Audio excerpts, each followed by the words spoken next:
Mariana Mieva é doutora em História, dedica-se aos estudos sobre cinema no Uruguai, integra o Grupo de Estudos Audiovisuais, o GESTA, e é pesquisadora do Sistema Nacional de Pesquisadores. Foi editora da revista 33 Cines e publicou De Amores Diversos, Deriva da Cultura Cinematográfica Uruguaia, 1944-1963, e coeditou o livro A Crítica Uruguaia diante do Cinema Nacional, 1920-2001. Voy a hablar en español, espero que eso no todavía vuelva más compleja una de las últimas mesas, seguir una de las últimas mesas. Sé que estamos todos cansados, intentaré hablar muy despacio y voy a empezar, ya esto se convirtió en un ritual, pero espero que no sea así, agradeciendo realmente a Rafael muchísimo, no solo el trabajo que te tomaste, sino haber conseguido armar este espacio que está siendo tan fructífero para todas. Esta presentación que traigo para este encuentro quiere ahondar en algunas investigaciones que desarrollé luego de concluida mi tesis doctoral y a partir de un trabajo que realicé en la Filmoteca Española. Y lo que intento aquí es hacer un itinerario, ¿sí?, que recorre el concepto de arte de masas. El concepto arte de masas en un conjunto de publicaciones y personas entre las que se establece una red que cruza el océano y en el que se construyen diálogos, influencias y confluencias. Voy a centrar parte de esta investigación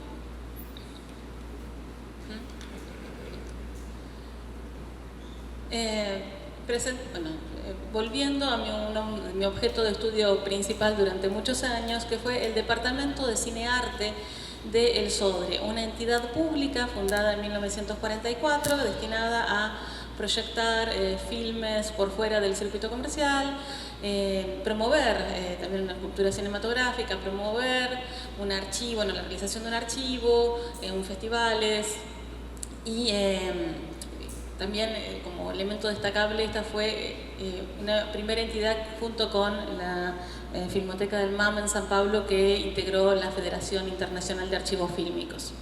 Esta entidad estuvo dirigida por Danilo Trelles, a quien voy a presentar ahora. En el momento de cierre de una etapa y como uno de los grandes balances institucionales que tuvo el Sodre en el año 73, toda la institución, el Departamento de Cine-Arte concluye la etapa de Sodre de Trelles con esta frase, que plantea que la mayor virtud del cinearte, ¿sí?, consistió en que todo ese material considerado hasta entonces patrimonio de cenáculos cerrados o de entendidos, fue brindado al gran público cinematográfico, reivindicando su esencia de arte de masas. Esta frase me había llamado mucho la atención durante mucho tiempo, la idea de salir de ese cenáculo cerrado y de entendidos, y trabajé mucho esa política de ampliación que había tenido Cine, el Departamento de Cine-Arte. Pero ahora me interesa centrarme en la otra parte, ¿sí?, en la verdadera, la esencia del cine, que es esa esencia de arte de masas. Para eso, lo que quisiera hacer acá es uno de los elementos que me interesa pensar con esto es tratar de cuestionar la idea de la excepcionalidad uruguaya para seguir esta genealogía y tratar de entender también cómo este concepto se termina convirtiendo en la misión central del organismo. Voy a hacer una muy breve presentación de Danilo Trelles, su fundador. Danilo Trelles, para fines de la década del 30, se había afiliado al Partido Comunista, y esto es un elemento que es realmente muy importante. No queda claro cómo una figura que estaba afiliada al Partido Comunista luego termina dirigiendo una agencia estatal dentro de el gobierno ya pre-neovallista, pero para fines de la década del 30 era crítico de cine.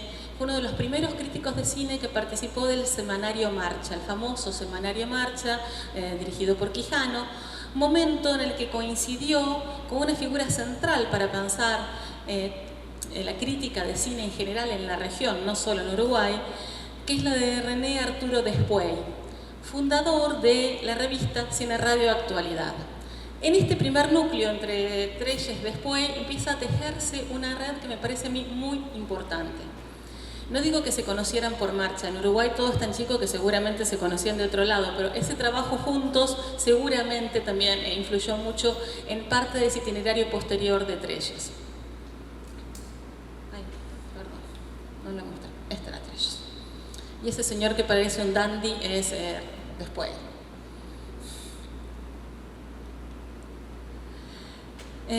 Cine Radio Actualidad es una revista muy destacable por dos cuestiones que la hacen un objeto interesante de por sí. Esa revista, que insisto, desde el 36, fue una de las primeras revistas más vinculadas a una crítica moderna que se diferenciaba de los fans magazines o las revistas más vinculadas a la industria, porque mantenía una independencia manifiesta con los distribuidores y exhibidores de cine. Se negaban a promocionar películas, planteando un rol que tenía que cumplir esta entidad como defensa de los espectadores para poder consumir un cine que fuera realmente valorable. También tenía una intención de cultura cinematográfica manifiesta. Pero el otro elemento que la destaca es que, a diferencia de otras revistas más vinculadas a cierta cinefilia o cinefilia erudita, esas publicaciones de ese grupo letrado que escribe sobre cine, esta revista aspiraba a un público masivo.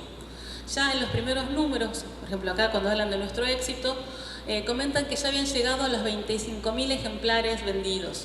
Y en poco tiempo empiezan a vender todavía mayor cantidad de ejemplares en Buenos Aires, ¿sí? Pasan en un momento a ser una revista rioplatense, de hecho.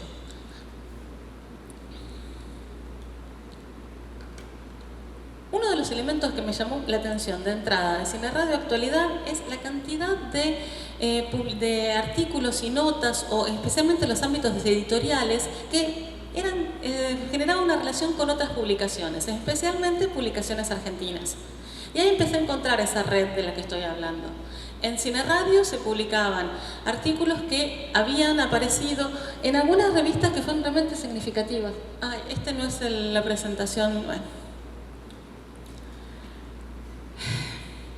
Perdón, quería mostrarles la revista Nervio, una revista que es una revista anarquista muy importante, o la revista Metrópolis, una revista que dirigía Leónidas Barletta, que fueron publicaciones en las que estaban pasando de uno y la otro. Y por otro lado, también la revista Cinegraph, que a mí me resulta interesante esta revista porque Pesano después va a convertirse en uno de los referentes de un conservadurismo nacional muy fuerte. También tenía un amplio espectro ideológico en esas revistas con las que mantenía diálogo. Y también empezamos a encontrar, cruzando el charco, ¿sí?, artículos que pasan a ser muy significativos. Por ejemplo, un texto de Gregorio Marañón que había sido editado unos años antes en La Gaceta, en un número bastante célebre dedicado a la vanguardia literaria, un número lleno, plagado de textos muy canónicos, y que en este caso describe el cine documental con una mirada muy cercana a un Grierson y muy contemporáneo a un Grierson, analizando la obra de Jean Paillet. También aparecen artículos que habían sido publicados en la revista Cine Popular, Popular Film, una revista catalana muy importante y con la cual hay muchas filiaciones en relación a la forma gráfica y cierta propuesta con Cine Radio, y también cierto criterio de independencia. Entonces acá me voy a centrar ya en este objeto más específico que me interesa para pensar estas instancias, en donde cobra relieve. Ay, perdón, esta no es. Yo tengo que ir para el otro lado.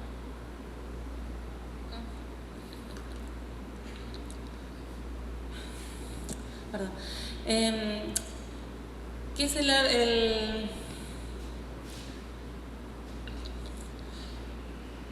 ¿qué es el manifiesto que escribe un grupo de escritores cinematográficos independientes, una entidad española fundada en 1933, integrada por Benjamín Harness, Antonio Barbero, Carlos Fernández Cuenca, Rafael Gil, Antonio Guzmán Merino, Alfredo Pirallés, José Ubieta, Manuel Villegas López y Luis Gómez Mesa. Ese grupo de escritores independientes, GESI, que había tenido una política editorial de la cual ahora voy a hablar, planteó un manifiesto de ese grupo que había sido publicado de forma íntegra en Cine Radio, ¿no? En uno de los primeros números, encontrando que en realidad acá, en este artículo de este grupo, empieza a surgir una inspiración mucho más precisa. Y empieza ese manifiesto planteando que el cine es una de las más poderosas fuerzas de nuestra época, un arte nuevo, un medio de cultura, un arma política, económica, social, etc. Esta es parte de esa política editorial de este grupo español.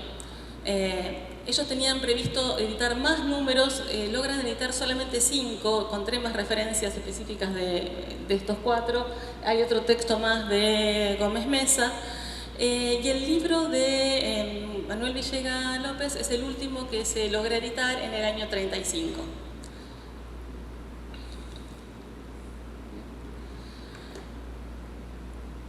Este es Villegas López. Puse acá una foto de Villegas López con su mujer porque creo que es una de las pocas instancias de hablar de una mujer que voy a tener en esta presentación. Son todos señores, ¿no? Y Remedios había sido una colaboradora muy estrecha también de Villegas López. Villegas fue crítico de cine, pero también fue historiador de cine y de arte, ¿sí? También fue un historiador de arte muy importante, es hijo de artistas visuales, escritor y guionista. Y trabajó publicando en varias de estas revistas importantes del periodo. Y también era un gran disertante, hacía conferencias, trabajaba en la radio y a partir del 37 fue el jefe de servicios cinematográficos en la Secretaría del Ministerio de Propaganda del gobierno republicano.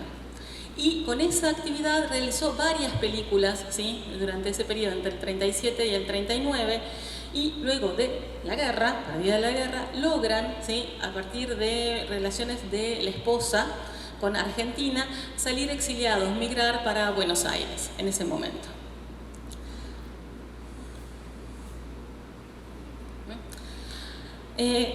No sé cómo funciona el tema en Brasil, pero muchos de estos libros son tapas de libros bastante frecuentes en cualquier biblioteca medio cinéfila. Son repertorios que suelen aparecer en varios lugares. Los encuentro en muchas bibliotecas, estos artículos, y de hecho son libros fáciles de encontrar en librerías de usados en Argentina.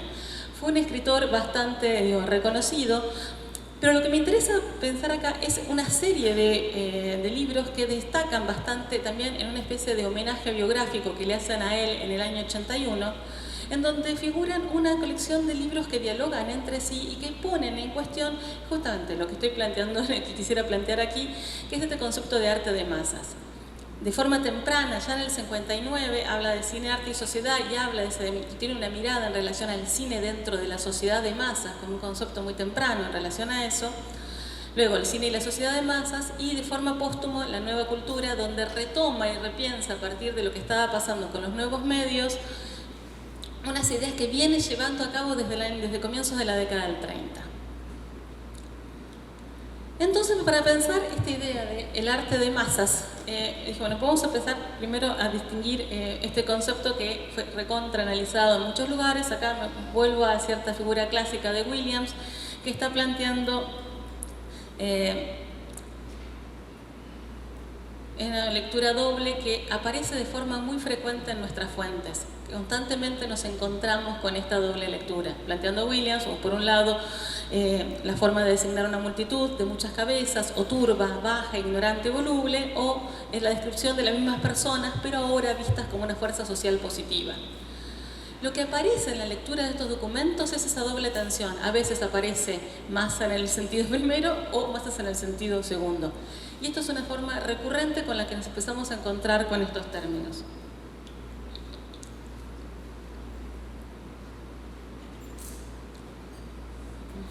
Así ya está. Pensando en el sentido segundo, uno de los elementos que me parece, bueno, no voy a ahondar mucho en esto porque Christophe ayer habló de lo mismo, así que no me puedo excusar un poco de desarrollar este tema. Una de las referencias muy importantes para pensar el itinerario de este concepto va a ser la revista Nuestro Cinema, que es una revista en la cual participó Villegas López y cuyo vínculo con Juan Piquerás terminó radicalizando un poco la propuesta de Villegas López. Explica parte de esa radicalización que tuvo hacia mediados de la década del 30. Dentro de esa publicación hay un par de artículos más que plantean esta idea de la masa, y a mí me resultaba principalmente interesante el texto de Juan Plaza, que también funciona como una cierta deriva de lo que estábamos hablando ayer, de esa idea medio teleológica, ¿no? Y esa confianza positiva en un destino brillante en el cine, porque se impone la estructura, hablando de estructura, superestructura. Acá se impone la estructura. Estamos condenados a tener un cine maravilloso porque es la nueva época de la sociedad de masas. Las masas van a triunfar y por ende el cine va a ser maravilloso y va a ser un cine-arte porque es un arte de medio, porque justamente está apelado a las masas. Hay un determinismo muy claro en parte de estos textos que también, por otro lado, aprovechan para pegarle un poco al idealismo germánico. Y es un tema que va a estar de forma bastante presente. Estos conceptos, esta doble tensión, la vamos encontrando en textos anteriores. Insisto con el tema de la confluencia, no voy a tener tiempo acá, pero también hay otros textos, por ejemplo en el 31, que aparecemos en Metrópolis, donde también en las revistas argentinas hablan de lo mismo. Digo, no podemos hablar acá de influencias, ¿eh? Es un elemento contemporáneo, hay cierto consenso contemporáneo. Y empezamos a encontrar nombres que también son los que revisitamos ayer,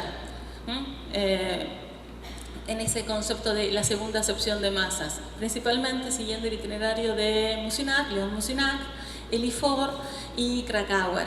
Y por otro lado, la figura de Ortega y Gasset, más allá de Rebelión de Masas, que es citado explícitamente por Villegas López en su libro. Acá encontramos otra de sus citas en la deshumanización del arte, que plantea que el arte nuevo tiene la masa en contra suya y la tendrá siempre, es impopular por esencia, más aún, es antipopular. En paralelo, bueno, vamos a empezar a encontrar, voy a empezar ya a citar parte de los documentos que estuve analizando en relación al Sodre. Encontré este texto de Elie Faure en uno de esos programas del Sodre que tienen siempre una frase que introduce el programa que no tiene nada que ver con el programa, es pura esencia programática, y no puedo encontrar de dónde viene ese texto que dicen que es de Faure, que dice: el cine no puede contradecir sus destinos históricos. Ningún arte como el cine está más mezclado a la multitud, a sus sufrimientos, a sus actos. Él necesita su presencia real, lenguaje del movimiento. Él participa del movimiento, de las masas que animan el movimiento.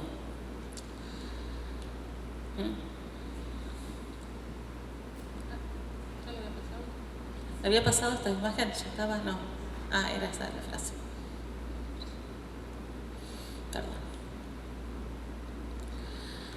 Para que vean que no falto a la verdad, acá encontramos un montón de documentos de cinearte que previenen de Elie Faure o de Musinach. Estos son algunos de estos documentos que los citan. Muchos de esos documentos repiten las mismas frases. Acá tenemos esta frase que estamos viendo, en otros casos no. Y también destaco la presencia de Sergei Eisenstein, Sergio Eisenstein, como le ponen ahí, porque está bastante mediatizada esa presencia por la de León Musinach. Junto con eso también encontramos otro conjunto de repertorio de autores que acompañan parte de este sentido que empezamos a encontrar en esta colección de textos, en donde hablamos no solo del cine independiente, sino ese texto del Museo de Arte Moderno, que es de Irish Barry, que plantea la importancia del cine, como la responsabilidad que tiene el cine como experiencia de aprendizaje para sectores amplios, o textos de Rota, Wells o Michael Reinhardt, que también están planteando una mirada alternativa frente a ese debate arte o comercio. Entonces ahora vuelvo a Villegas López. Esto es un texto de su libro Arte de Masas que me parece que sintetiza muy bien no solo este concepto, sino una relación que encuentro de forma muy clara, de hecho me sorprende a veces la claridad con la que encuentro sintetizado aquí esta idea, con lo que plantea Miriam Hansen en relación a la figura del moderno vernacular, a lo moderno vernacular, y esa presencia, digo, ese entusiasmo, ¿sí?, en donde se contagia esa figura de esa nueva sociedad y el cine. Dice Villegas López: el cine nacía con Cézanne y Mallarmé, con Solá y Dreyfus, con los buques veloces y las lámparas eléctricas, con los automóviles y el gramófono, con la palabra que iba a surcar el aire y con los aeroplanos indecisos que iban a surcar un cielo sin fronteras. Pero el hombre es la medida y el alma de todas las cosas, y el cine, realista y sencillo, espectáculo de barraca, casi ignorado, invento y negado como arte, estaba conquistando al gran personaje que llegaba con los buques y aeroplanos, con la luz eléctrica y el automóvil, con Solá y con Marx, el gran personaje futuro que se había de llamar las masas. Por eso nació ignorado y pobre, por eso su triunfo fue fulminante e inmenso. Me parece un texto hermoso. Aquí lo que vemos es la presencia de Villegas López en muchos textos que aparecen en Cinearte del Sodre, para plantear que ahí realmente era una figura importante y destacable, ¿sí? Trelles le daba mucha importancia a las lecturas de este crítico. ¿Cómo llegamos a Villegas López? ¿Cómo es el vínculo entre Trelles y Villegas López? Lo que yo planteo es que está está bastante mediatizado por la figura de León Klimovsky, un crítico argentino que fue muy importante en Uruguay y que dio conferencias y que, como vemos acá, fue muy citado. Klimovsky nació entre el 1906, el mismo año que Villegas. Klimovsky había armado en el año 39, pero en realidad pensó funcionar en el 40, el Cinearte, el Cinearte que funcionó entre el 40 y el 45, que fue una entidad que en realidad era mucho más selecta y estaba mucho más asociada a estos cineclubes clásicos que a veces estudiamos. Y vemos acá que ellos también tienen una política de publicaciones en donde el primer libro está justamente, la autoría de ese primer libro es la de Villegas. ¿Cómo llegamos a esta instancia? Porque también me parece acá importante destacarlo, por la colaboración que tuvo Klimovsky en una agrupación antifascista, antifranquista, que se llamó la Agrupación de Intelectuales, Artistas, Periodistas y Escritores, IAPE, que era un órgano que tenían varias publicaciones antifascistas y que, por ejemplo, en Uruguay editaban este diario de España Democrática, en el cual Villegas López, bajo el seudónimo de Manuel de San Sebastián, escribió artículos. Debe ser una de las primeras colaboraciones que tuvo Villegas López cuando llegó a Argentina. Se conocían todos en ese universo de exiliados antifranquistas. También, para cerrar parte de este círculo, ellos formaron parte de proyectos de realización. Klimovsky, como dije, era director de cine. La primera película que realizó, El Jugador, tuvo el guión de Manuel Villegas López, y Danilo Trelles formó parte de la película como asistente de dirección. En la película, que esa información surge de los datos de la película Pupila al Viento, una película que dirige Trelles junto con Enrico Gras, otro exiliado antifascista, en el que participan también Rafael Alberti y María Teresa León, para mostrar que el entramado antifascista era muy importante. Cierro con esto ya.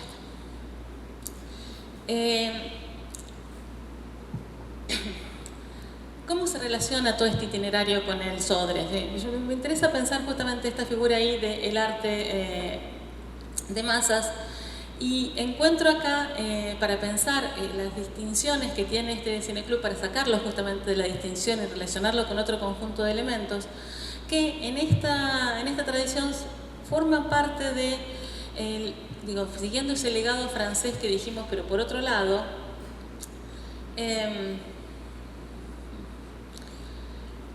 me parece interesante. Estuvimos hablando mucho de las relaciones entre Francia y Brasil, Francia y Argentina. Acá lo que empezamos a encontrar es un legado distinto al que asociamos siempre con la figura de Langlois.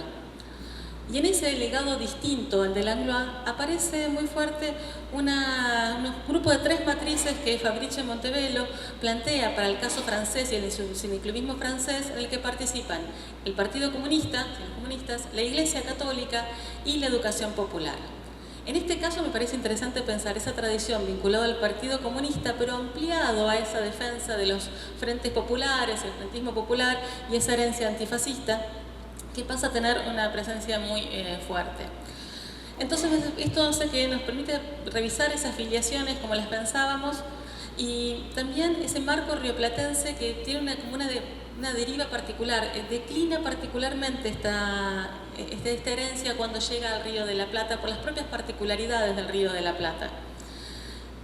Y en este caso del Sodre me parece que es interesante esa figura de salir de ese círculo elitista y también cómo plantea un cambio de repertorios en relación a las ideas a discutir. Las preguntas o los temas que vemos que se están discutiendo en el periodo, centradas en el estatuto artístico del cine o las particularidades del lenguaje o el debate entre el realismo o el montaje, pasan a tener otras preguntas, que no las reemplazan, pero sí las complejizan. No solo tenemos acá un debate por el reconocimiento del cine como arte, sino la propia función del cine, ya asumido como arte. Acá no solamente se están discutiendo las formas, sino principalmente los destinatarios, que como vemos será una de las figuras y las preocupaciones principales del Sodre, como vemos acá en estos programas destinados a obreros y a estudiantes. Muchas gracias. Está a professora associada de Humanidades e a diretora do Centro de Estudos Brasileiros na Berners Steffel, na Universidade Estadual de São Diego. A sua pesquisa investiga a memória depois das atrocidades na cultura visual e no cinema. Os seus projetos atuais focam nos processos de memorialização dos desastres de Brumadinho e Mariana e também na conexão entre cinema e democracia no Brasil pós-ditatorial. Prazer ter você aqui com a gente. Hoje vou falar sobre a memória das ditaduras e a justiça de transição no cinema. Acho que é mais importante do que nunca que os filmes abordem as ditaduras que ocorreram na América Latina no contexto da Operação Condor e Operação Brother Sam e de outras operações secretas e coordenadas realizadas contra os povos latino-americanos em parceria com o meu país, os Estados Unidos, e alguns países europeus durante a Guerra Fria. Hoje vemos os governos de extrema-direita no poder e vencendo eleições em todo o mundo. Eles são organizados, coordenam-se entre si e utilizam métodos antigos e novos para centralizar o poder no executivo, reprimir, encarcerar, deportar, destruir o meio ambiente, cortar verbas e matar. Muitos desses governos evocam memórias de governos repressivos do passado, incluindo ditaduras cívico-militares, com carinho e nostalgia. É por isso que acho que devemos discutir a memória das ditaduras e todos nós sabemos que o cinema é um veículo particularmente poderoso para a memória. Hoje meu foco estará limitado ao Uruguai, mas seria um prazer também estabelecer conexões com a Argentina e o Brasil durante a sessão de perguntas e respostas, já que minha pesquisa é comparativa. Tenho interesse em filmes que retratam processos de justiça de transição e a memória das ditaduras, porque nos ajudam a compreender os mecanismos políticos e jurídicos das democracias atuais, que são distintos em diferentes contextos nacionais.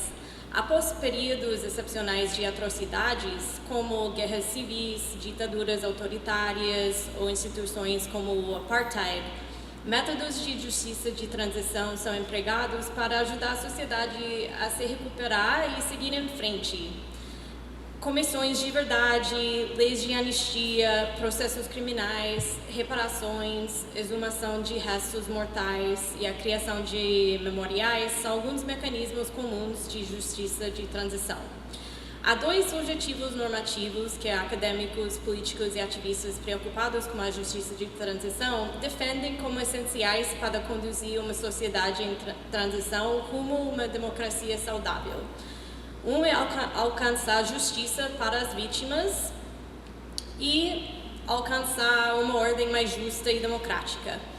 A estudiosa de justiça de transição Mihaela Mihai argumenta que a consistência dos valores democráticos após uma transição democrática exige o direito de voto geral, com igual consideração por todos os cidadãos, mas também uma concessão de direitos de reparação da segunda ordem por meio da promulgação e aplicação de legislação retificadora.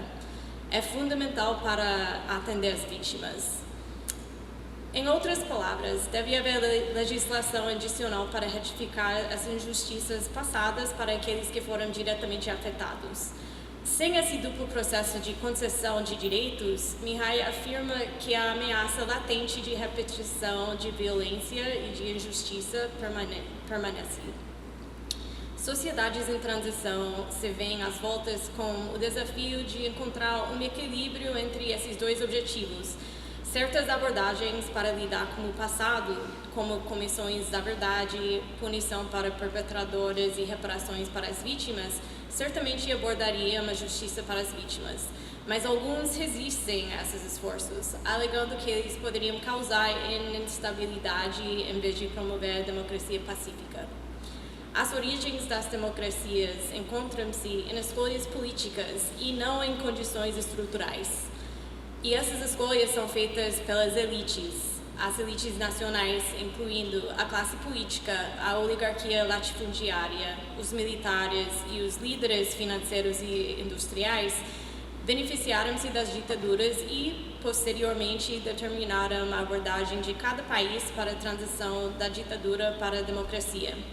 Assim, a justiça de transição pressupõe que o objetivo final seja uma democracia estável, na qual a justiça para as vítimas tenha sido feita, e pressupõe que tal transição seja possível por meio da tomada de decisões e de pactos entre as elites.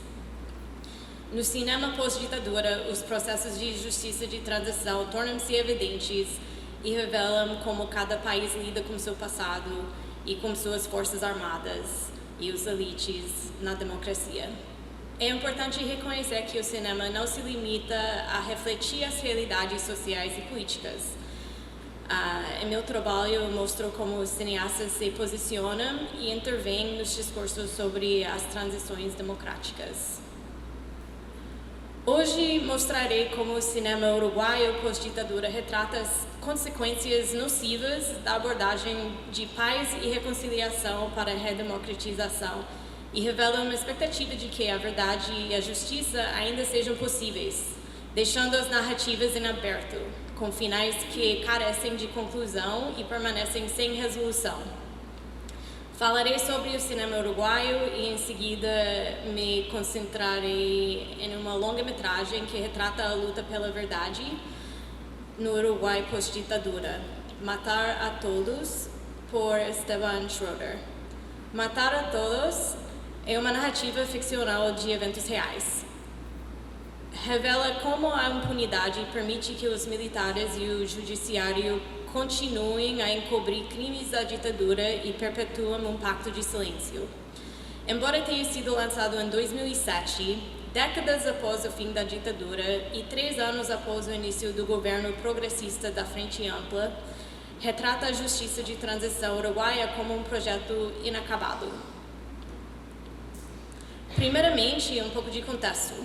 A transição do Uruguai para a democracia foi negociada entre os militares e 3 partidos políticos.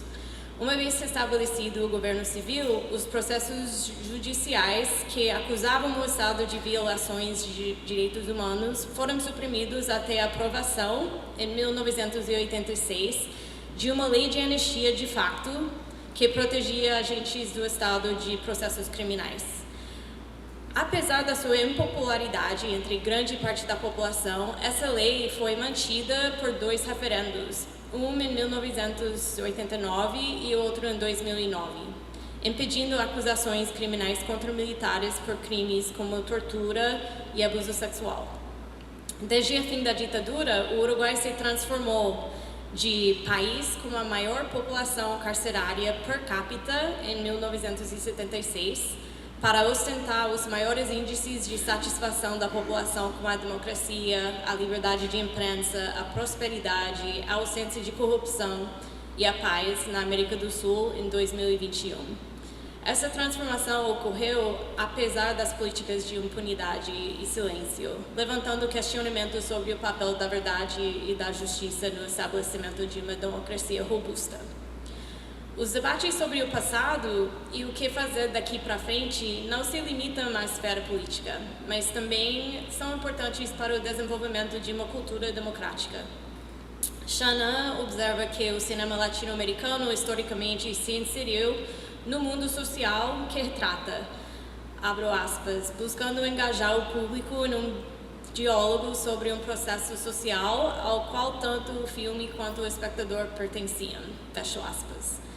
Esse engajamento direto continua a ocorrer hoje e é um ponto importante a se considerar quando questionamos o papel dos filmes ao se engajarem com a crítica política e tornarem visíveis histórias reprimidas.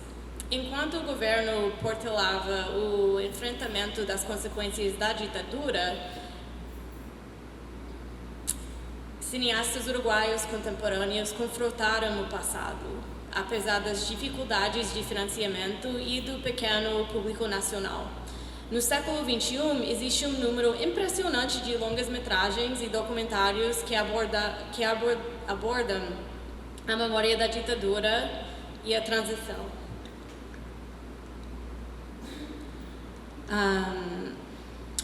Sim, considerando a pequena produção de cinema uruguaio, que é 7 ou 8 filmes por ano entre 2000 e 2015.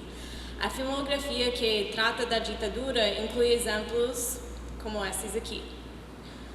Curiosamente, vários desses filmes de ficção e documentários terminam sem um final conclusivo, o que eu interpreto como uma expectativa de que a resolução por meio da verdade e da justiça virá no futuro.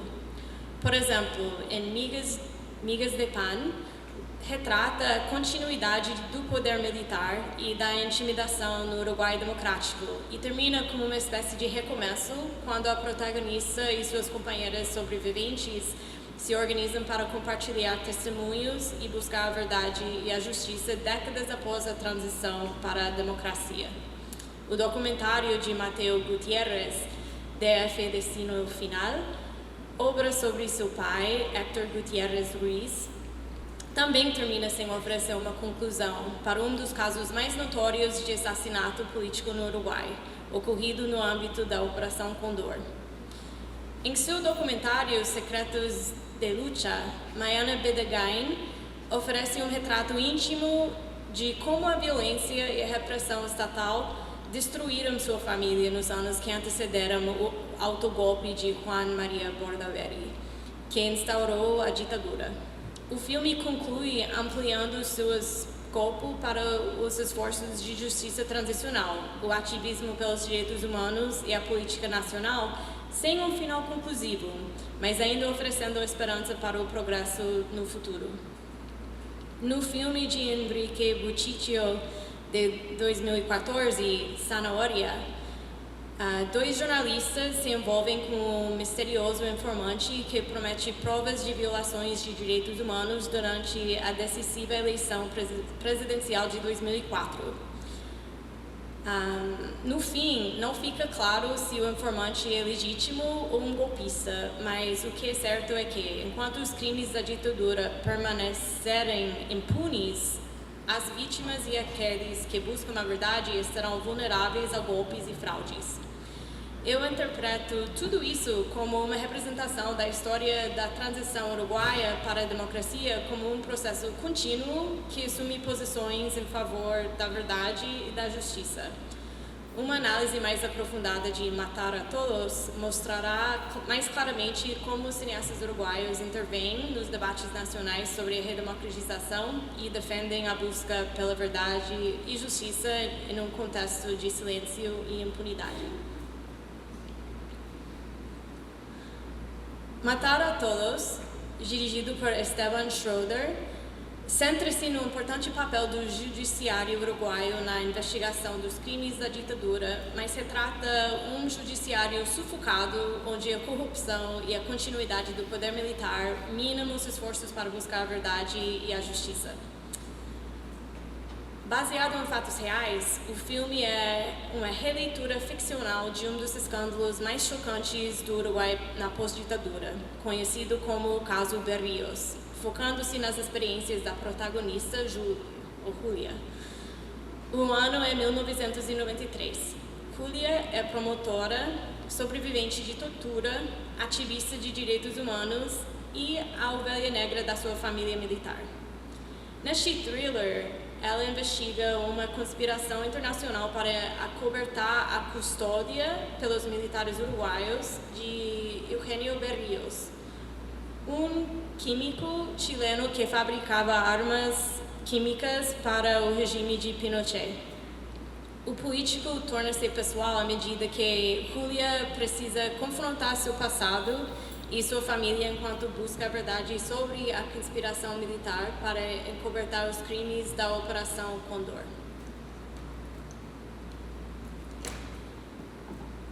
A família de Schroeder foi afetada pessoalmente pela violência da ditadura uruguaia e pela coordenação internacional implementada pela Operação Condor. Seu irmão, Gabriel Schroeder Orozco, e a sua cunhada, Rosario del Carmen Barredo, eram militantes tupamaros. Gabriel foi assassinado em 1972 e Carmen, já em estágio avançado de gravidez, foi presa e logo depois deu à luz a uma filha, Gabriela Schroeder Barredo. Carmen e Gabriela exilaram-se no Chile, mas tiveram que se mudar para a Argentina após o golpe do Estado em 1973. Lá, ela conheceu um militante tupamaro, William Whitelaw, com quem teve 2 filhos. O casal foi sequestrado pela Aliança Anticomunista Argentina e encontrado morto no mesmo veículo que Ruiz e Michelini em 1976. Matar a Todos é dedicado à sua sobrinha sobrevivente, Gabriela, que é ela ali. A história das experiências da família Schroeder durante a ditadura exemplifica o esforço internacional coordenado para destruir a chamada subversão e eliminar opositores políticos. Matar a Todos, o filme, também mostra como militares e governos conspiraram entre si para alcançar seus objetivos assassinos. A região do Cone Sul não é só importante na história que se passa no Uruguai, Chile e na Argentina, como o filme é uma coprodução dos 3 países. O filme representa um esforço colaborativo em busca de verdade e da justiça para virar a página da conivência passada na prática das violações dos direitos humanos. Na minha opinião, o filme apresenta uma crítica ao estado da justiça de transição na região. Seu discurso inclui o que a Mihai chama de debate estabilidade versus justiça, um falso dilema que argumenta que a busca por justiça é incompatível com a promoção da estabilidade em uma transição. Numa transição, as elites usam a precariedade da estabilidade como pretexto para políticas que fomentam o esquecimento e a impunidade por erros passados, essencialmente se protegendo de investigações que possam incriminá-las. O filme também retrata as consequências da impunidade e do poder militar ininterrupto no Uruguai democrático, que persistem em nome da estabilidade na jovem democracia. Em Matar a Todos, a enigmática história real do sequestro, fuga, novo sequestro e eventual morte de Berríos serve como ponto de partida para explorar o estado de democracia na América do Sul pós-ditadura. Berríos é mantido em cativeiro no Uruguai sob vigilância de oficiais de Uruguai e de Chile. A coordenação entre os diversos níveis dos 2 governos fica evidente quando Berríos escapa e busca ajuda numa delegacia rural. A comissão recebe ordens superiores para não ajudá-lo e seus captores vão buscá-lo. O caso de Berríos é confidencial, mas Julia descobre que muitos oficiais da alta patente do exército uruguaio, incluindo seu pai, o general Budari, e seu irmão, o capitão Ivan Budari, provavelmente sabem algo sobre o caso. O que ela não sabe, mas que o espectador percebe, é que o general Budari é amigo íntimo de um dos captores e que tanto seu pai quanto seu irmão estão diretamente envolvidos no acobertamento. Matar a Todos questiona o falso paradigma da retórica comum em governos de transição e pós-ditaduras de estabilidade versus justiça.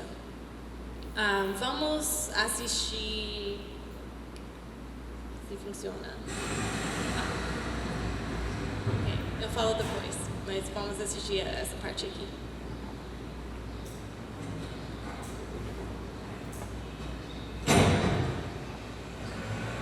Doctora Bersani. Sí, Soy el abogado Reyes del Ministerio del Interior. dígame. El doctor Santa Cruz se puso en contacto con el ministerio. Bueno, usted se podría haber ahorrado el viaje. La señora Mores fue declarada sana. De todos modos, pienso hablar con ella. Doctora, tenemos una democracia frágil, incierta, según lo mejor que podemos. Hay problemas muy complicados y manejables que ponen incluso en peligro la estabilidad del Estado. Justamente por la estabilidad de los estados que hay que esclarecer estos hechos, ¿no?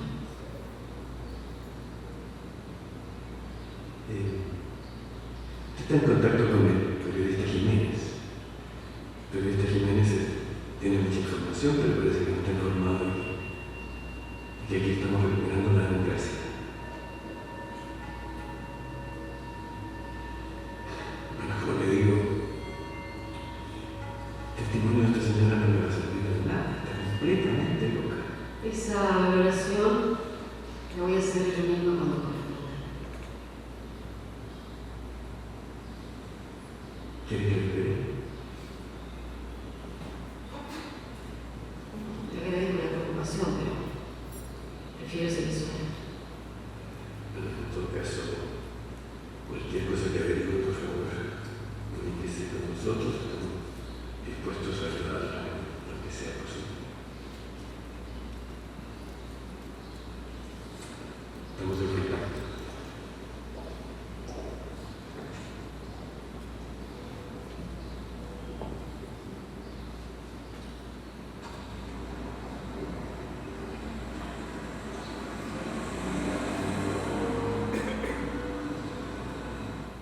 Bom, queria explicar antes, mas ela é uruguaia, ela vai até o Chile para entrevistar a uma mulher que convivia com Berríos e antes Reyes chega por surpresa.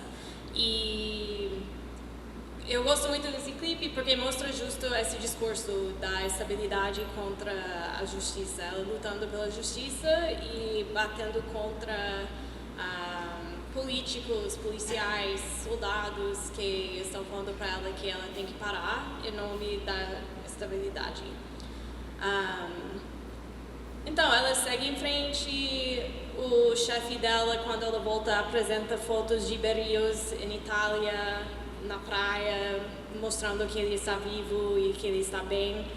E ela pede demissão e segue na vida dela. E depois tem prolapse no filme que mostra, depois encontramos restos de Berríos na praia, em Uruguai, que comprova que ela tinha razão todo esse tempo. E tem clipes de arquivo de rádio, de jornalistas já falando sobre essa conspiração. Mas o filme termina sem nenhum outro tipo de conclusão. É aberto. Sabemos que Berríos morreu e que ela tinha razão, mas não sabemos o que vai acontecer com isso. Matar a todos mostra um Estado civil que obstrui a justiça, manipula e conspira com militares nacionais e internacionais para encobrir suas atividades criminosas. Acho que tem outro. Sim. Por fim,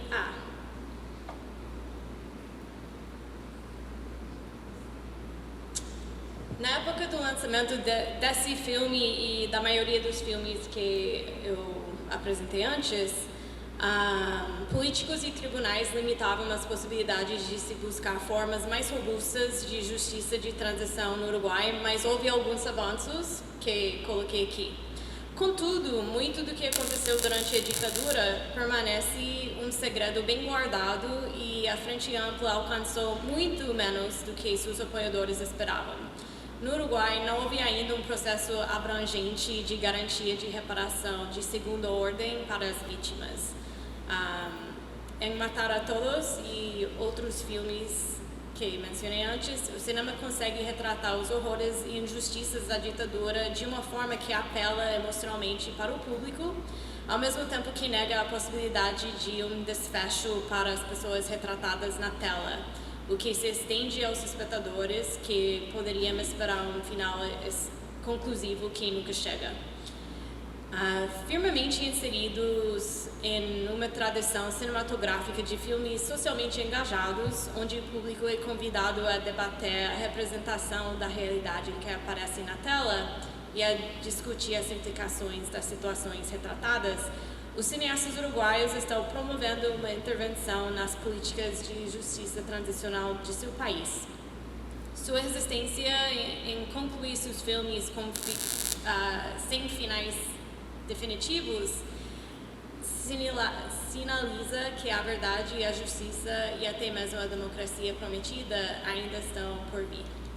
E obrigada. Bom, então agora, para finalizar a mesa, a gente recebe Ana Breutzmann, que é doutora pela Faculdade de Ciências Sociais da Universidade de Buenos Aires, na Argentina. É professora do curso de Ciências da Comunicação nessa universidade e a sua área de pesquisa concentra-se na cinefilia, nos cineclubes, nas publicações especializadas e na construção de públicos audiovisuais. Ana, também é um prazer ter você conosco. Quiero hablar hoy de el lugar del cine en la prensa cultural y política y cómo esto contribuyó a construir una cinefilia expandida en la Argentina de la década de 1960. Quiero caracterizar primero los 60 como una época. Desde mediados de los años 50 y hasta entrados los 70, la Argentina atravesó un periodo caracterizado por la modernización cultural y la apertura a la producción artística extranjera, en un contexto de dictaduras militares sucesivas, inestabilidad de las instituciones democráticas e importantes tensiones políticas que reclamaron definiciones por parte de artistas, críticos e intelectuales. En ese marco, el periodismo cultural ganó espacio en la escena pública y fue clave en la construcción de una cultura cinematográfica expandida que también tenía lugar contemporáneamente en otras ciudades latinoamericanas. Como lo ha señalado Claudia Gilman, a quien citó antes también Ignacio en su ponencia, existía una percepción compartida de la transformación inevitable y deseada de las instituciones, la subjetividad, el arte y la cultura. En ese sentido, el concepto de época define un campo de lo que es públicamente decible y aceptable y goza de amplia legitimidad en cierto momento de la historia. En este caso, alude a la convicción de que el mundo estaba por cambiar y que los intelectuales tenían un papel en esa transformación. La década de 1960 fue también clave en la construcción de una cultura cinematográfica en la Argentina, de un modo similar a lo que ocurrió en diversos países de América Latina y otras geografías. La renovación de las formas de producción, circulación y exhibición estuvo directamente relacionada con profundas transformaciones que impactaron en los films del período. Como he abordado en trabajos previos, como en mi tesis doctoral, distintas formaciones culturales como cineclubes, cinematecas y revistas especializadas que miraban con atención los nuevos cines fueron parte ineludible de este proceso. Para ampliar la mirada hacia el contexto en el que este fenómeno tuvo lugar, en esta presentación propongo un abordaje sobre el modo en que la cinefilia se expandió desde esos circuitos más acotados a espacios culturales que no tenían al cine como preocupación principal. A lo largo de esta década, semanarios de actualidad, revistas literarias y publicaciones políticas de diverso tipo le van a dar centralidad al cine, sumando intereses que excedían tanto las formas industriales como las consideradas artísticas. La conversación pública sobre cine irá entonces más allá de las funciones y las salas, dando marco a una cultura cinematográfica expandida en las principales ciudades argentinas. Los estudios de Jorge Rivera sobre periodismo cultural pueden proporcionar un marco desde el cual abordar el periodismo cinematográfico. Históricamente se ha consagrado con el nombre de periodismo cultural a una zona muy compleja y heterogénea de medios, géneros y productos que abordan con propósitos creativos, críticos, reproductivos o divulgatorios los terrenos de las bellas artes, las bellas letras, las corrientes del pensamiento, las ciencias sociales y humanas, la llamada cultura popular y muchos otros aspectos que tienen que ver con la producción, circulación y consumo de bienes simbólicos. Siguiendo el desarrollo de Rivera, se puede establecer que la prensa cultural cumple un doble papel como creadora y reproductora del capital cultural. Su rol creativo se cumple con la exploración de campos estéticos e ideológicos inéditos. Su rol reproductivo con la difusión de patrimonios tradicionales o ya incorporados por los creadores y está vinculado con la difusión masiva para públicos no especializados de los productos de la industria cultural.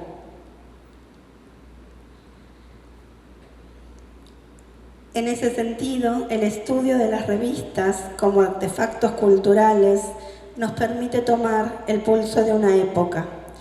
En el campo de la historia intelectual, las revistas han dejado de ser consideradas como meras fuentes de información para ser analizadas como objetos con interés propio. Se las estudia como expresión de un contexto, como una forma de intervención en el espacio público, como un vehículo de transmisión y debate de ideas con capacidad de actuar sobre el entorno.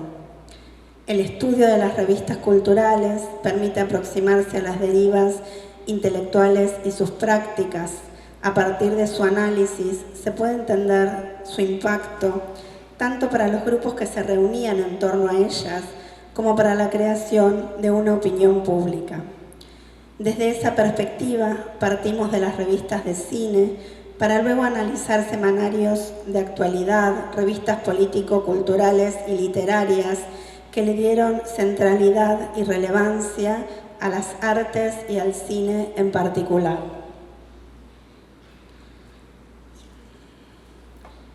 En la segunda mitad del siglo XX asistimos a la gestación, expansión y transformación de la cultura cinematográfica y al surgimiento de una variante erudita por parte de un sector del público con una fuerte impronta generacional.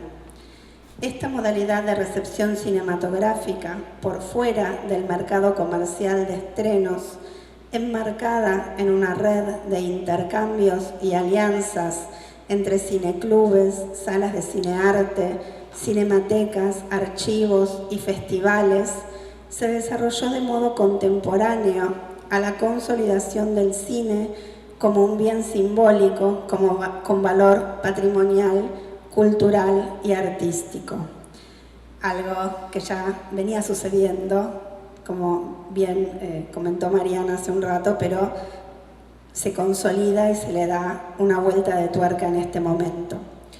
Un aspecto importante de este movimiento fue la edición de publicaciones especializadas que difundieron sus actividades, dieron discusiones estéticas y políticas sobre los nuevos cines emergentes y debatieron acerca de las características y posibilidades de un cine nacional, impulsando su renovación. En la ciudad de Buenos Aires, los cineclubes Gente de Cine y Núcleo, junto con sus revistas Gente de Cine y Tiempo de Cine, ocuparon lugares centrales en una red de asociaciones cinéfilas que se extendió a lo largo de todo el país y vertebró intercambios fructíferos con sus pares de Europa y América Latina. Fue también el momento en que surgieron carreras de formación cinematográfica en universidades, junto con grupos independientes que se dedicaron al estudio y la práctica de la realización de películas. Consignamos acá los casos de las revistas Cinecrítica y Contracampo, vinculadas con las carreras de cine de las universidades del Litoral y La Plata, así como emprendimientos de grupos independientes, como los casos de Cine Drama y Cine y Medios, vinculado con una cadena de salas de cine arte.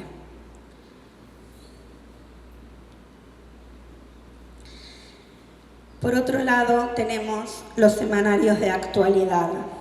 En los años 60, este tipo de nuevos semanarios sucedieron a las anteriores revistas de interés general. Empresas periodísticas como Primera Plana, Confirmado, Panorama y Análisis le dieron a la cultura un carácter significativamente diferente, a tono con la renovación periodística contemporánea en los Estados Unidos y Europa. Estos nuevos medios suponen un lector partícipe de una comunidad de discurso capaz de orientarse en la compleja red de referencias intertextuales propuestas. Estaban dirigidas a un público permeable a discursos que tuvieran la marca de la modernidad, fundamentalmente provenientes del exterior, pero que también consumía y promovía la exportación de fenómenos producidos en Latinoamérica, como las nuevas literaturas o los nuevos cines de la región. Primera Plana, un semanario publicado en la década del 60, contaba con un staff de periodistas profesionales, junto con escritores y universitarios del área humanística. Si bien se trata de un semanario de actualidad política, sus páginas dan amplio espacio a temas culturales y el cine ocupa desde un comienzo un lugar privilegiado. En 1963, el primer año de circulación completa, 2 de sus portadas fueron dedicadas a estrellas de cine por su vinculación con problemáticas más amplias. Sofía Loren y las críticas de la Iglesia por su situación de concubinato, Judy Garland y su capacidad de renacer. Junto con notas sobre grandes directores y figuras del cine europeo y norteamericano que siguen las tendencias de los cineclubes antes que un criterio comercial, aparecen reseñas breves y notas vinculadas con la industria del cine en la Argentina. En el espacio de la crítica, el semanario recomendó con énfasis el denominado cine de autor, proveniente de distintas latitudes, que se exhibía con éxito en las salas porteñas. En 1964 se sumó a la campaña en contra de la censura de El Silencio, el film de Bergman, al que consideró la película con mayor trascendencia filosófica del cine contemporáneo. Este fenómeno resulta de interés para nuestro recorrido, dado que la extensión de la cinefilia erudita hacia públicos más amplios está en estrecha relación con las nuevas temáticas relativas a la vida social, política y sexual en vías de modernización. En el rubro más acotado de las revistas culturales encontramos también un marcado interés por la renovación de las formas cinematográficas. Si bien muchas de las nuevas revistas que surgieron en el período tenían por temática principal a la literatura, también otorgaban un importante espacio a los nuevos cines. Tomamos como ejemplo las revistas dirigidas por el escritor Abelardo Castillo en la década de 1960. El Escarabajo de Oro publicó cuentos, poemas, reportajes y reseñó una gran cantidad de obras literarias, cinematográficas y teatrales contemporáneas con vocación intelectual crítica.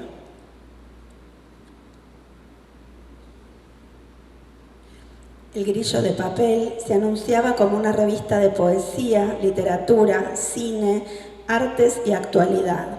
Salvador Samaritano, fundador del Cine Club Núcleo y de su revista Tiempo de Cine, era un colaborador frecuente del Grillo de Papel. En la publicación se podía leer sobre Fellini, Alain Resnais, Buñuel, Pasolini, Bergman, la Nouvelle Vague y los films destacados por la crítica de la época, así como sobre la relación entre el escritor y el cine. Por su parte, Eco Contemporáneo fue un proyecto de Miguel Grimberg, anterior a la revista Cine y Medios, de la cual Grimberg fue editor, inscripto en el movimiento contracultural con vínculos con la generación beat estadounidense. Era una publicación atravesada por prácticas artísticas, especialmente la literatura, pero también el cine, el teatro, la plástica, la danza y la música, vinculadas a experiencias políticas emancipatorias. En sus 3 primeros números, el cine fue uno de los temas destacados de la tapa de la revista. Su línea editorial estaba alineada con el consenso de la crítica cinéfila del período en lo relativo a la valorización de los cines modernos europeos y la renovación generacional y estilística del cine argentino. En este periodo, Eco Contemporáneo incluía habitualmente publicidades de la Sala de Cinearte Lorraine y de las revistas Tiempo de Cine y Cine Crítica, junto con las de otras revistas culturales y literarias. Gracias a la amistad forjada entre Grimberg y Jonas Mekas, se organizó en 1965 la muestra New American Cinema en el vanguardista Instituto Di Tella de Buenos Aires, muestra a la que le dedicó buena parte de un número doble de la revista. Para sumar otra dimensión, traemos el caso de la revista Che, dirigida por Pablo Giussani, que reunió a intelectuales de distintos orígenes políticos con el aporte económico del Partido Argentino Socialista de Vanguardia. Esta publicación, claramente dedicada a la política, construyó y sostuvo a lo largo de su primera época una nutrida sección de cine y teatro. Algunas figuras destacadas de la prensa cinematográfica de la época formaron parte del proyecto, como Franco Mogni, José Agustín Mayé y Mabel Iskovich.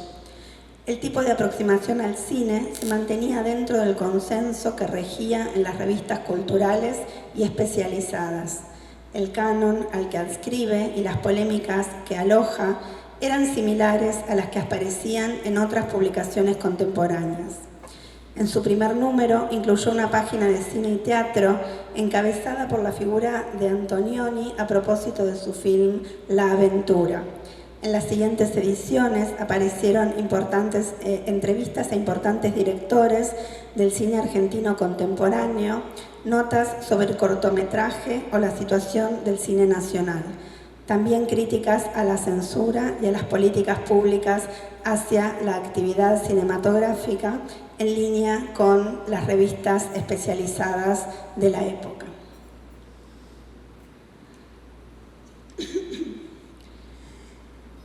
Para ir cerrando esta presentación, encontramos entonces que en los principales centros urbanos argentinos la renovación del lenguaje cinematográfico de las décadas de 1950 y 1960 formó parte de la conversación pública a partir de su circulación expandida. Esta circulación tuvo un primer momento en espacios reducidos de la cinefilia erudita, como cineclubes y cinematecas, para pasar luego a circuitos más amplios de salas de cinearte e incluso a la cartelera comercial. En esta expansión jugaron un rol clave las publicaciones periódicas especializadas que construyeron un canon que luego se expandió al periodismo cultural y llegó a los semanarios de actualidad, las revistas literarias y las publicaciones periódicas. Hablar de cine era también hablar de una época en la que todo parecía a punto de cambiar. Y para finalizar, quiero compartir estos dos sitios web argentinos donde se pueden consultar las colecciones completas digitalizadas junto con estudios críticos de varias de las revistas sobre las que hablé hoy y muchas más. El Archivo Histórico de Revistas Argentinas, AIRA, y América Lee, que es el sitio del Centro de Estudios de la Cultura de Izquierdas, el CEDINSI, que son muy recomendables. Me quedé pensando en el tema de los años 60 como una era, como una época para Argentina, y que es un concepto de Claudia Hillman, en fin. Pero me quedé pensando en que Valeria Manzano habla de la era de la juventud para referirse a los años 60. Y mirando un poco esas revistas, me preguntaba si existió en Argentina algo que podría llamarse tal vez una cinefilia de la juventud, o sea, si existe un concepto de cinefilia juvenil o asociada a los jóvenes en ese momento en Argentina, o si todavía no, o si la juventud pasa por otro tipo de cosas en esos momentos. Y una curiosidad, vi que hay una portada de la revista Cine donde sale Omar Sharif como Che Guevara. Si sabes, si me puedes explicar un poco de dónde viene eso, porque me llamó mucho la atención. Isso, muchas gracias. A minha pergunta, na verdade, é mais um diálogo, assim, uma conversa com a Crystal. Muito interessante conhecer sua pesquisa, enfim, mais um dos méritos da organização, né, do evento, trazer pesquisas interessantes em diálogo aqui com os temas que a gente vem discutindo. Eu achei interessante você colocar a ideia de justiça de transição, né, como um dos eixos organizadores da sua análise fílmica. Porque, não sei, talvez eu ia aí pensando no caso brasileiro, né, porque a gente pode pensar de repente no processo de transição, no processo, digamos, político de transição, de abertura, nessas tensões entre a institucionalidade do regime e o seu desmonte e as pressões sociais, etc. A justiça de transição como, digamos, medidas institucionais, né, no âmbito do Estado, da justiça para a memória, a verdade, né, reparação e a construção da memória social, né, como esse processo, como um processo também. Então essas três dimensões que eu queria colocar aqui, isso para dizer que o caso brasileiro, a justiça de transição, né, institucional, ela é muito tardia, né? Mesmo o nosso Nunca Mais aqui é uma iniciativa da Igreja Católica, enfim, e depois você tem nos anos 90 a Comissão de Mortos e Desaparecidos e a Comissão Nacional de Verdade 2011, 12, o relatório final de 2014. E uma coisa que é possível observar nesse descompasso, digamos, entre o processo de transição no Brasil e a justiça de transição, né, com a Comissão Nacional da Verdade, é que a Comissão Nacional de Verdade acabou gerando um certo influxo, uma certa mudança nos debates de memória, em alguma medida pela, digamos, pouco espaço dado a outros perfis de vítimas da ditadura. O debate hoje muito forte é deslocar o olhar da vítima, da repressão política, digamos, stricto sensu, né? essa repressão política mais direta contra organizações de esquerda, armada ou não, e pensar os impactos da violência de Estado durante a ditadura direcionada contra outros perfis, né? Povos indígenas, população negra, pessoas LGBTQIA+, enfim, em suas interseccionalidades. E isso um pouco quando você vai ler os textos historiográficos, né, que apontam essa inflexão, né, do debate da memória, eles sempre situam a Comissão Nacional da Verdade como um marco, um pouco pelo pouco espaço dado a essas vítimas. Na verdade, eu estou pensando junto aqui contigo, a partir dessa ideia de justiça de transição como fio condutor para a análise fílmica, e eu não sei se você repara como a gente poderia pensar, aí para fazer uma pergunta, essas sincronias e descompassos entre essas três instâncias, né? O processo de transição, a justiça de transição associada com essa construção de memória no cinema. Obrigado, acho que eu me alonguei um pouco. É uma pergunta para Ana, porque hace algunos años hice una investigación sobre la revista Primer Plano, que fue publicada durante la Unidad Popular en Chile, que también es una revista muy cinéfila. Y claro, Chile vivía un boicot porque era el gobierno de Allende y había muchas películas que no llegaban por eso. Pero es muy interesante porque la revista permite también como mapear una cinefilia de lo que no llegaba a Chile, así como los críticos hacían como lista de los lanzamientos internacionales, como había como una insatisfacción, una desfasaje, se dice en español, entre lo que ellos podrían ver y lo que era la cinefilia mundial. Y no sé si en las revistas que trabajas si también hay eso, como una insatisfacción o una tentativa de estar conectado también con cosas que no llegan. Es un poco eso. E eu tenho uma pergunta para Cristal e para Mariana. Mariana, foi muito bom te ouvir porque deu para entender melhor por que nos anos 60 o Cineclube do Marcha e depois a Cinemateca do Terceiro Mundo tem esse movimento de tentar levar os filmes para os trabalhadores e tudo mais, né? E mesmo não sendo o seu recorte, eu queria saber se você acha que esse conceito de massa, com a politização, ele se fragmenta e acaba se compartimentalizando, assim. Então, cinema para o povo, o cinema para os estudantes, como talvez o Cineclube de Marcha esteja pensando, se há uma pulverização desse conceito do cinema voltado para as massas. E para Cristal, é uma pergunta um pouco na linha da do Fernando, de saber sua opinião, se esses filmes que você tem visto, não sei se você viu também os outros daquela lista que você, né, colocou para nós, pós 2007, se eles sintetizam bem a postura complexa da sociedade uruguaia, de muitas vezes não querer exatamente fazer uma justiça de transição, se eles estão, de alguma forma, muito ligados ainda a um discurso de memória que é dos militantes e que, de certa forma, reivindica algo que talvez não tenha um eco tão profundo na sociedade. É mais a sua opinião.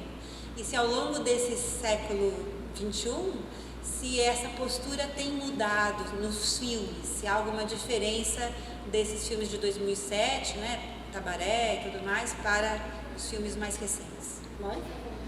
Bueno, muchas gracias por las preguntas. El tema de la juventud es un tema muy importante para para los grupos cinéfilos en la Argentina. No sé si en todos lados, pero entiendo que hay algo de una clave generacional para leer estos movimientos. De hecho, un cineclub de los 50, de los 40/50, como gente de cine, es desplazado en su centralidad por el cineclub de los 60, que es Cineclub Núcleo, que son gente más joven, ¿no? Hay una cuestión generacional.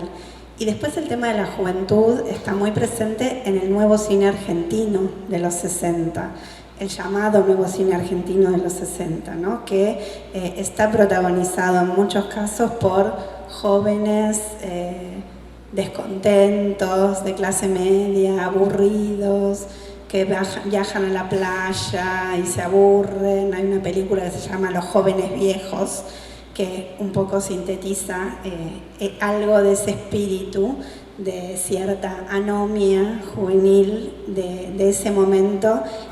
Eso lo voy a relacionar con la pregunta de Carolina, después vuelvo sobre lo del Che, porque hay que tener en cuenta que en la Argentina, durante el periodo peronista, no el primer periodo peronista, 46-55, la intelectualidad en general era muy antiperonista, ¿no? Y una de las razones por las cuales los cinéfilos y los cineclubistas eran antiperonistas era porque no llegaba el cine que ellos querían ver, del cual se informaban a través de las revistas extranjeras, y ese cine no llegaba por distintas razones, porque había proteccionismo hacia el cine nacional desde un punto de vista industrial, ¿no? De protección de la producción nacional, y también por cuestiones relacionadas con la Segunda Guerra Mundial, con las cosas que sabemos.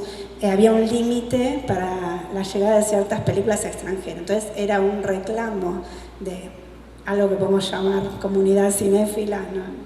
De una manera un poco exagerada, de esto que vos decís que aparecía en esta revista chilena.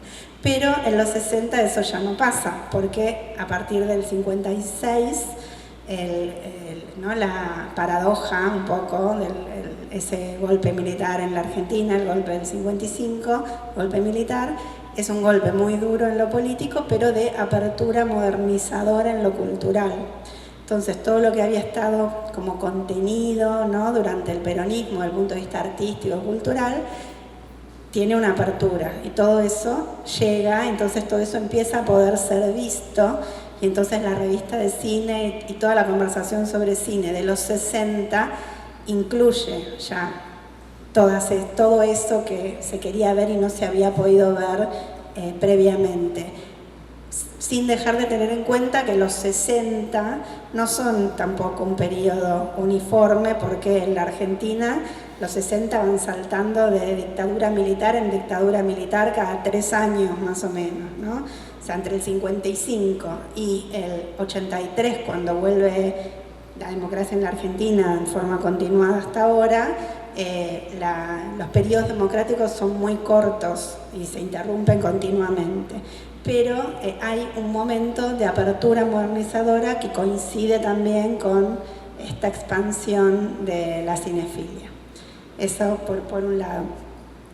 Bueno, y sobre la tapa de la película del Che con Omar Sharif, es la primera tapa del número 1 de la revista Cine y Medios, que es una revista que edita una librería que está al lado del Cine Lorraine. El Cine Lorraine era como una sala muy importante de un circuito de salas de cine-arte en la ciudad de Buenos Aires. O sea, no era un cineclub, sino que eran 5 salas de cine-arte a lo largo de la avenida Corrientes, que es una avenida principal de la ciudad de Buenos Aires, donde están los teatros, etcétera. Había 5 o 6 salas de un único dueño, que era una cadena de salas de cine-arte, que tenía una librería al lado donde se vendían todas las revistas y libros de este tipo, y el dueño de la librería decide editar una revista de cine en ese momento y la dirige Miguel Grimberg, que era un personaje vinculado con la movida, la generación beat estadounidense, que después se dedicó a la ecología, al rock, no se hizo famoso por el tema del cine. Y la primera es una película producida por la 20th Century Fox, con Omar Sharif como protagonista, y la nota es más bien, es muy crítica, ¿no? Porque la figura del Che aparece romantizada, como una especie de aventurero revolucionario con muy poco contexto sobre la realidad, digamos, ¿no? Histórica, vamos a decir. Pero la revista está en Aira, así que se puede ir a mirar bien de qué se trata. Así que bueno, gracias por las preguntas. Obrigada pelas perguntas. Primeiro, para responder a Fernando, sim, então o Brasil tem uma transição mais tarde. O Uruguai também tem, né? Como mostrei, ainda no século XXI tinha muito avanço acontecendo e mais ou menos na mesma época do que a Comissão da Verdade aqui. Mas eu acho que, pensando na justiça de transição no caso brasileiro, o objetivo de reconciliação também é justiça transicional. Então, mesmo não como indo atrás de verdade e justiça oficialmente, porque a lei da anistia não permita, essa lei também faz parte. Se pensamos na justiça de transição como o todo, isso também conta, como tem várias maneiras de abordar e às vezes não sente como justiça, mas como campo e como campo interdisciplinário, eu acho que tem um argumento que também é. Mas no cinema, pensando Tem muitos filmes que mostram isso, e o que é muito interessante é que eu realmente acho que a lei da anistia prevê que muitas pessoas ficam sabendo desses avanços na justiça transicional no caso brasileiro, como tem filmes como, eu acho que Hoje é de 2011, de Tata Amaral, e mostra a lei dos desaparecidos como projetados, e muitas pessoas nem sabiam que havia reparações. Ou até se pensamos em Ainda Estou Aqui, a importância de receber o óbito, e tem quando a jornalista pergunta, mas agora estamos na democracia, você não acha que tem coisas mais importantes do que voltar para o passado? E a Eunice fala, não, eu não acho. E esse tipo de discurso é justamente o que me interessa muito, como o discurso sobre o que fazer e a justiça. Não sei se respondi muito, mas tem muitos filmes que debatem, por exemplo, se a anistia é válido, como Beto Brandt nos anos 90 fez Ação Entre Amigos, que são ex-presos políticos, e um quer matar o torturador que tinha fingido sua morte, e tem muito diálogo no filme sobre mas ele foi anistiado, e nós também, sim, tudo isso é muito interessante. E a pergunta da Mariana sobre os outros filmes no Uruguai, em 2014 saiu Zanahoria, e esse filme é muito interessante porque retrata 2004 e reproduz os debates dentro da Frente Ampla sobre como tinha uma parte que queria segurar o poder político e uma outra parte que queria focar em familiares e a luta pela justiça e a verdade. E isso foi como o filme mostra isso como uma ruptura muito grande dentro da própria Frente Ampla, mas também no Uruguai como maior.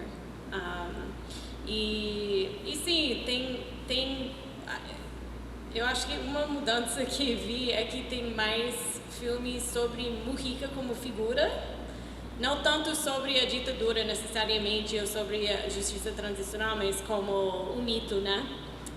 Inclusive La Noche de 12 Años. Sí.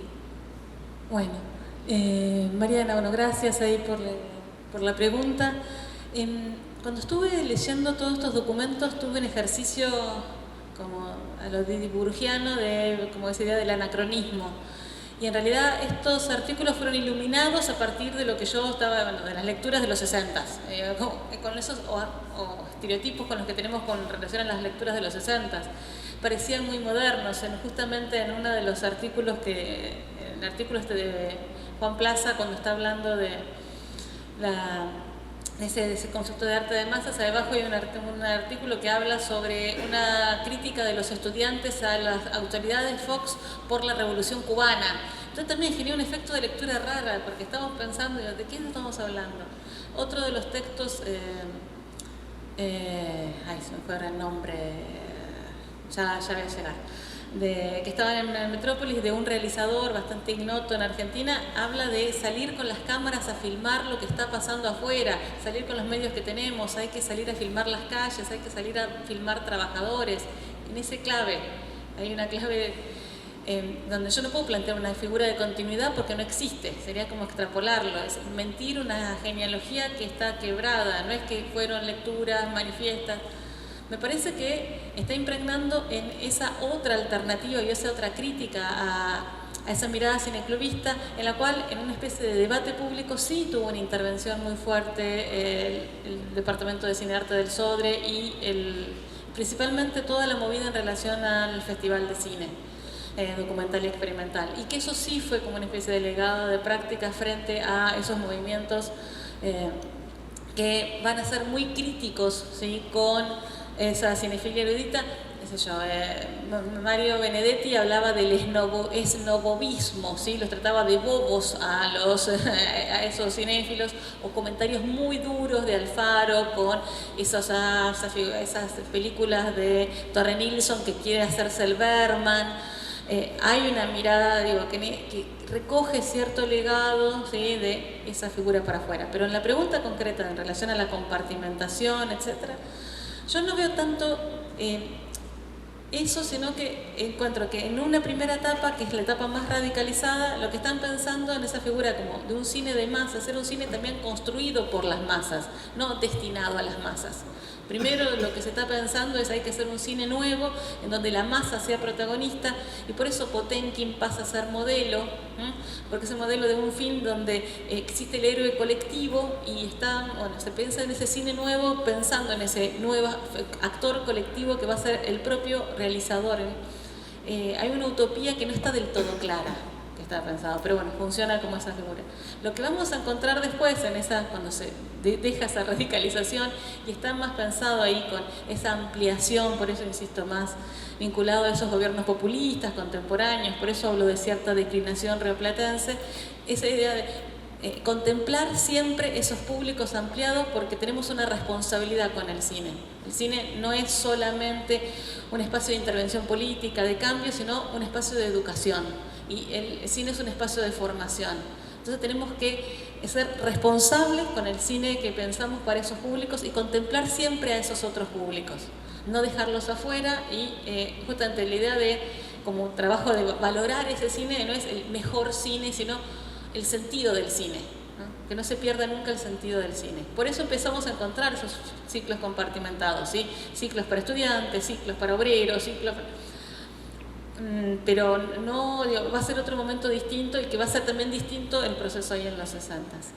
Y luego, con la pregunta que estaba haciendo la figura del Che, no estoy segura, Ana, porque tendría que chequear las cosas, pero me parece que está haciendo referencia a la película que se filmó, que fue ese acontecimiento que se llamó La Noche de las Cámaras Despiertas, en donde salieron a filmar un montón de realizadores de esos de la nueva ola porteños, fueron a Santa Fe salieron a defender el cierre de la escuela, porque le habían cerrado la escuela.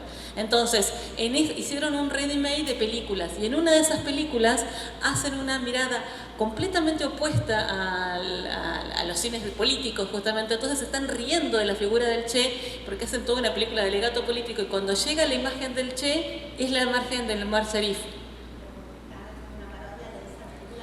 Sí, pero el uso de cine y medios es la de la parodia, es esa mirada, digo, de cine.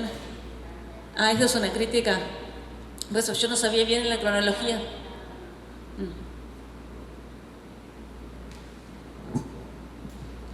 Bom, então, agora a gente chama o Rafael e depois Maria Rita, eu acho que é isso, né, gente?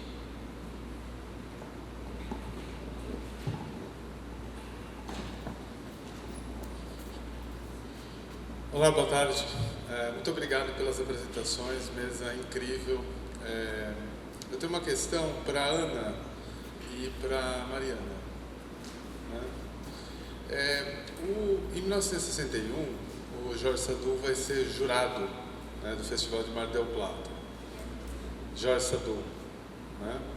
E ele escreve na revista Letras Francesas um artigo no qual ele narra a vitalidade da cultura cinematográfica na Argentina, né, e latino-americana. Ele cita a grande presença de críticos e historiadores, né, e observa que há, nesse contexto cultural, uma cultura muito vibrante que supera a cultura cinematográfica francesa em termos de organização social. Né? Nessa ocasião, ele entra em contato com alguns historiadores argentinos. Né?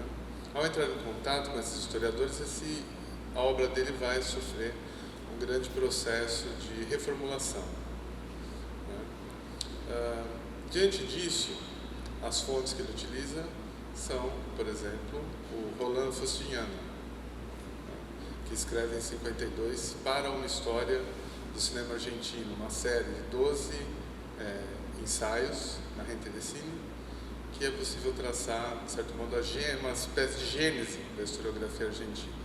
Diante disso, eu queria que vocês pudessem elaborar né, estendendo ao contexto uruguaio, como que se dá a formulação da historiografia do cinema dentro dessa dimensão crítica, dentro das propostas críticas que estão se desenvolvendo no contexto dos anos 50 e dos anos 60. Uma pergunta para vocês e 2 comentários em portunhol. Eu estou trabalhando com o conceito de cultura cinematográfica e queria saber se podias me dar os autores. Me parece que tem um campo, não? Uma linha de pesquisa, né? Porque eu trabalho com o conceito de cultura cinematográfica feminista. E se vocês veem qualquer originalidade, assim, uma cultura cinematográfica feminista, porque talvez não estou acreditando bem a autorialidade. Eu começo a falar espanhol, começo a falar italiano, é uma tragédia. Para Cristal é muito emocionante pensar esta justiça de transição, porque nós estamos passando depois de Bolsonaro, não? Todo isso, e falar do filme de Lúcia Murat, Que Bom Te Ver Viva, se tu vis, e dizer que é muito emocionante tu apresentação por nós outros. E por ti, se tens qualquer comentário sobre presenças femininas, né, de mulheres, porque é uma mesa de mulheres, mas os objetos não ajudaram muito, né? Dizer se dentro a tua reflexão sobre massa e massas, que penso que Raymond Williams este livro não sei se há em português. Se tu vês uma relação com sujeitos políticos coletivos no documentário contemporâneo, no cine contemporâneo, e num momento em que as coletividades, né, se cambiam, e o próprio papel da sensibilidade cambia, né, se transforma. Se personalmente tienes qualquer comentário em essa direção. Los primeros historiadores del cine en la Argentina fueron los críticos de cine, ¿no? No hay una diferencia en el rol, digamos, los que habían sido críticos, sino primero periodistas de espectáculos, ¿no? Más amplio. Luego habían encontrado un camino en la crítica y habían definido o se habían relacionado, ¿no?, con otros lugares donde se empezaba a pensar en el cine como un lenguaje artístico, y entonces la crítica como una crítica también en la línea de la crítica de arte y no tanto de la crónica de espectáculos, ¿no?, como una división ahí. Y el caso de Rolando Justiniana, que es el fundador de Gente de Cine, luego de la Cinemateca Argentina, por sus vínculos con Langlois, ¿no? Todo ese momento en el que Langlois contribuye a la formación de las cinematecas latinoamericanas a partir de los cineclubes, ¿no? Se construyen a partir de los cineclubes.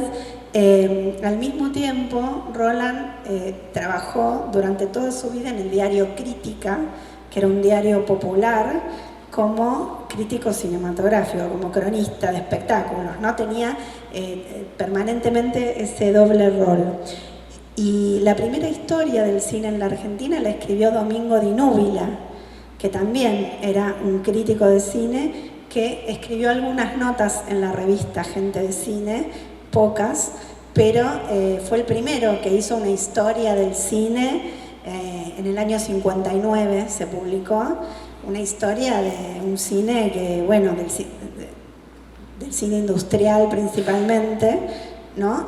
Crítica también, porque no era muy valorado ese cine en ese momento.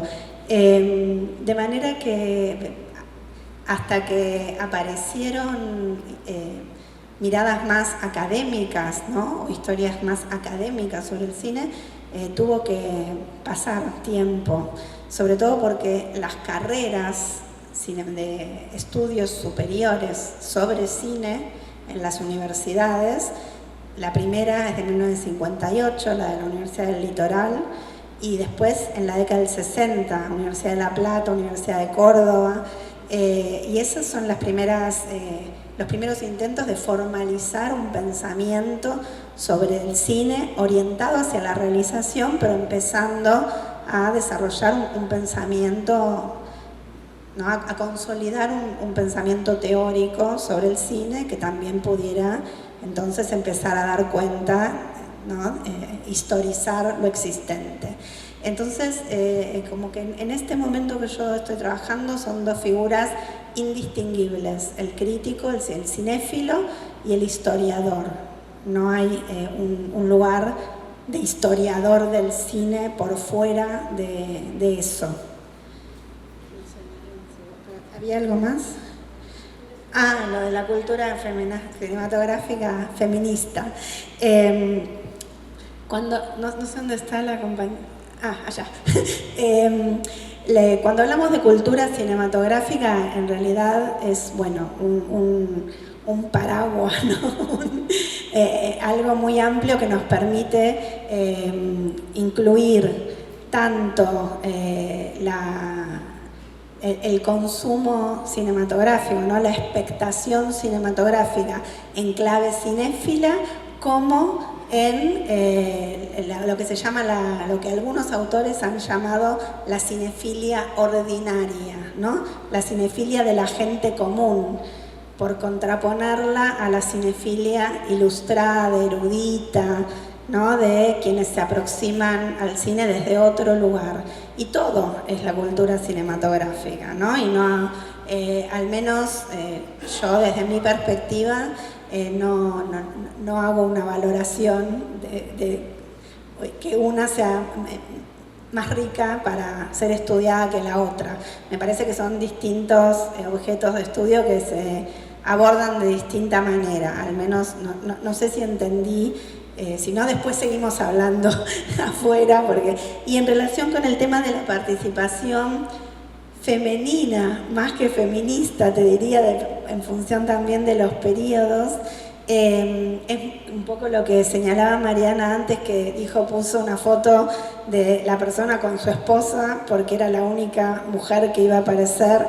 Bueno, nosotros el ambiente cinéfilo de los 50, 60 es un ambiente muy masculino, donde hay muy poca participación femenina, aunque había muchas mujeres que iban a los cineclubes y que efectivamente iban al cine, y que iban al cine como práctica totalmente habitual, como la madre de Puig, como contó Marina hace un rato, no tenían una voz propia, no había una posibilidad de expresarse, ni siquiera en las revistas.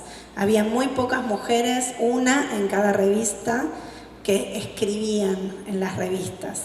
Y directoras de cine mujeres recién hubo en los 60 y en los 80 María Luisa Bember, ¿no? Que sí es un caso de una directora de cine feminista, pero la seguimos después porque si no, no nos vamos más. El tema de la historia del cine. Es más o menos parecido el proceso que estaba contando Ana, pero hay una distinción acá. La primera historia así como pensada, asumida como una historia del cine, no solo viene de un crítico, sino que viene de una demanda concreta, que fue un pedido que hicieron a todas las cinetecas y archivos de cine desde la FIAF, en el año, no creo que fue en el Congreso del 56, donde empezaron a fomentar a cada una de las entidades que empiezan a generar esas narraciones historiográficas, que empiezan a pensar esas historias nacionales. Y a partir de esa demanda fue que la Cinemateca Uruguaya le pidió al crítico y cineclubista José Carlos Álvarez que escriba una historia del cine, que obviamente es un pequeño folletito, ¿no? La historia del cine uruguayo no daba para un libro, fue un folleto, ¿no? De pocas páginas, en la que estaba sancionando la poca información que había sobre el cine temprano, con ese concepto de los primitivos y esas herencias, tomando como ejemplo las historias nacionales así clásicas, tratando de encontrar esos periodos con mucho problema acerca de qué estaba pasando con la década del 30 y los pocos ejemplos de cine sonoro medio comercial que trataban de sacarlos de la historia, ¿sí? O disculparlos, estos no tendrían que formar parte de la historia, y principalmente pronunciando, bueno, por acá tendría que haber una historia. Y después, buscando esas informaciones, José Carlos Álvarez después sigue escribiendo, ¿sí? Ampliando esos materiales que se publican justamente en una de las revistas de núcleo, en el Tiempo de Cine, para cerrar parte de ese núcleo de lo que estábamos hablando. Y en relación a las mujeres, en este caso, en esta presentación que hice, aparecen dos menciones que pasan así ser destacables, porque aparte son bastante frecuentes, y que son esas voces legítimas, que no son bueno, sí, una es realizadora, pero no tanto en realizadora, sino como pensando el cine, que una es Irish Barry, justamente la directora del Museo del Cine de Nueva York, que a veces aparece la afiliación institucional, a veces aparece su nombre citada, y la otra es la de Germaine Dulac, una directora francesa importante, cuyas citas también son bastante recurrentes dentro de esta figura, pero como estaba planteando, la escena no solo es masculina, sino que los términos con los que se mencionan y si se hablan de los procesos también son masculinos. Por ejemplo, los adjetivos valorables para las buenas prácticas de estos cines de masa son recio, vigoroso, ¿sí? Son todas palabras así, vinculado bien a lo masculino, ¿no? Frente a esas otras cuestiones que aparecen en otro lado. Igual es un elemento interesante para discutir, pero otra vez, no es el tiempo ahora para seguir sobre esto, para poder dar paso a la conferência. Quero agradecer imensamente, né, vocês. Foram falas instigantes, assim, estou aqui cheia de anotações, mas a gente pode conversar depois. Obrigada também ao público que ficou até agora com a gente. E agora a gente tem, na sequência, a conferência de encerramento.